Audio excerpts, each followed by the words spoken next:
Hello mga kaibigan, maligayang pagdating sa aking channel. Narito ako na may magandang video tungkol kay Ken at Ozgay Girl. Ibinahagi kamakailan ng aktres na si Ozgay Girl ang mga romantikong detalye kung paano itinanong ito ng kanyang pinakamamahal na kapareha, ang aktor na si Ken Yaman, sa isang nakakataba ng puso na pahayag na nagpasindak sa kanyang mga tagahanga. Matapat na pagsasalita sa isang panayam, inilarawan ni Ozgay Girl ang kaakit-akit na sandali na naganap sa isang nakaistilong restoran sa mga magagandang kalye ng Italia. Ito ay isang magandang gabi at kami ay kumakain sa mga eleganteng restoran sa Italia, sabi ni Ozgay Girl, ang kanyang mga mata ay nagniningning sa nostalgia. Ang kapaligiran ay nakapagtataka at may pakiramdam ng romansa sa hangin.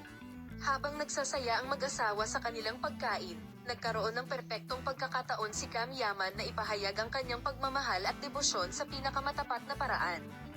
Sa malambot na liwanag ng ilaw ng kandila na nagbibigay liwanag sa paligid, inabot niya ang buong mesa at hinawakan ng globo sa kanyang kamay. Puno ng paghanga ang kanilang mga titig. Si Ozgay Girl ay nakatingin sa akin na may pagmamahal sa kanyang mga mata. Alam kong may kakaibang mangyayari, naaalala niya, at lumalawak ang kanyang ngiti kapag naaalala niya ang alaalang ito. Sa sandaling iyon, tila tumigil ang oras habang ibinubuhos niya ang kanyang puso sa akin. Ipinahayag niya ang kanyang pag-ibig mula sa Ukraine bilang mahabagin at ibinigay ang kanyang buhay, na nagpapahayag na nais niyang gugulin ang natitirang bahagi ng kanyang buhay kasama si Ozgay Girl, at ipinangako na mamahalin at susuportahan niya ito sa bawat saya at kahirapan na maaaring makaharap nila ng magkasama. Sa nanginginig niyang kamay, inilabas niya ang isang kapansin-pansing singsing, simbolo ng kanilang pagsasama at ng kanilang mga pangarap. Inamin ni Ozgay Girl na siya ay lubos na nadaig ng damdamin nang ipanganak niya ang kanyang boses ng may init. Ito ang pinakamagandang sandali ng buhay ko.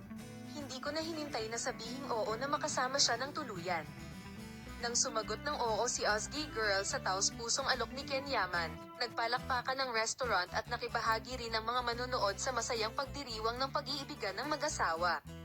Salamat sa lahat sa panonood ng aking video palem, makita ka sa mga bagong video.